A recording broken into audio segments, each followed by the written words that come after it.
Dressing table কিনতে গেলাম, চোখে ভাসে আয়না, নিজের হাসি দেখতে পেয়ে খুশি হলো ময়না। আয়না ঘরের নৃশংস রূপ ময়না কি আর বোঝে, যার স্বজনরা গুম হয়েছে তারাই শুধু খোঁজে। সারা দেশে চলছে কথা, আয়না ঘর কেউ চায় না, সেই আয়নাটাই কিনতে হবে, বায়না ধরেছে ময়না। দর্শক, কুরাইশ নিউজের পর্দায় আমাদের নিয়মিত আয়োজন নগরবাসীর ভাবনায় সবাইকে স্বাগতম। সাথে আছি আমি রফিকুল ইসলাম। বেশ কিছুদিন ধরেই চলছিল আয়না ঘরের নির্যাতনের কথা, তবে তা ছাপিয়ে এখন চলছে সরকারের কাছে নানা ধরনের বায়না। কি ভাবছে নগরবাসী, চলুন জেনে আসি। দর্শক, মানুষের দুর্ভোগ এবং দেশের স্বার্থে সর্বদা কাজ করতে অঙ্গীকারবদ্ধ কুরাইশ নিউজ। যে মাঝে বেশ কিছুদিন ধরে আয়না ঘর নিয়ে অনেক কথা ছিল, এখন আয়নার পরিবর্তে এসেছে বায়না। বায়না মানে দাবি দাওয়াগুলো আর কি। তো আপনি আসলে এই সময়ে এটা কতটুকু যৌক্তিক মনে করেন? আসলে আয়নাঘর একটা অত্যন্ত কষ্টকর এবং মানুষের জন্য নির্যাতনের একটা টর্চার সেল ছিল, যেটা কোনো ক্রমেই কাম্য নয়। আমরা স্বাধীন চেতা জাতি।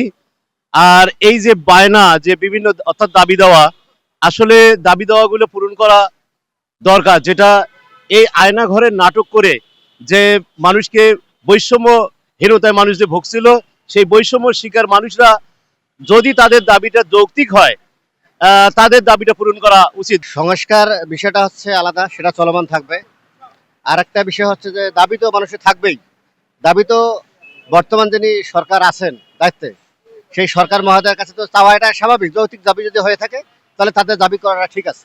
আয়নাঘর সম্পর্কে বলতে আমাদের তো তেমন কোনো আইডিয়া নাই। এখন এটা যে তৈরি করছিল সে বলতে পারবে, কেন এটা তো আমাদের তেমন একটা আইডিয়া নাই যে আয়নাঘর আর এখন যে বায়নাগুলো চলছে, বায়নাঘরের ব্যাপারটা আমরা এই পর্যন্ত চূড়ান্ত পর্যায়ে এখনো কোনো রেজাল্ট পাইনি। পাইলে হয়তো একটা ডিসিশন দিতে পারবো যে আমরা চিন্তা ভাবনা করে আর কি। এ সম্পর্কে যে দেশের সরকার গঠিতভাবে না থাকলে যেটা হয়, এখন বিশেষ করে হলো যেই দেশেই হোক না কেন, এশিয়া মহাদেশ হোক, অন্য দেশে হোক, যে দেশের সরকার না থাকে বৈধভাবে, ওই দেশ ঠিক মতন চলে না। এই জন্য মূল কথা। তাহলে আমাদের হলো সাধারণ মানুষ, আমরা এখন খেটে খাই, সেই হিসাবে আমাদের এখন ওই বিভিন্ন চাঁদাবাজি, বিভিন্ন মানে নাতনিবাজি, এটা বলার মতন ভাষা আমাদের নাই।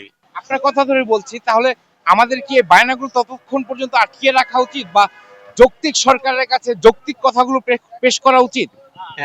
আমি মনে করি অবশ্যই যৌক্তিক।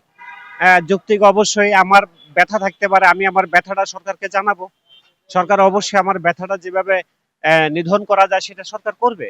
আমার দৃষ্টিকোণ থেকে এটা একটা টেম্পোরারি গভর্নমেন্ট, বাট এখানে আমাদের পার্মানেন্টলি কিছু দাবি দেওয়া দেওয়া সঠিক নয়।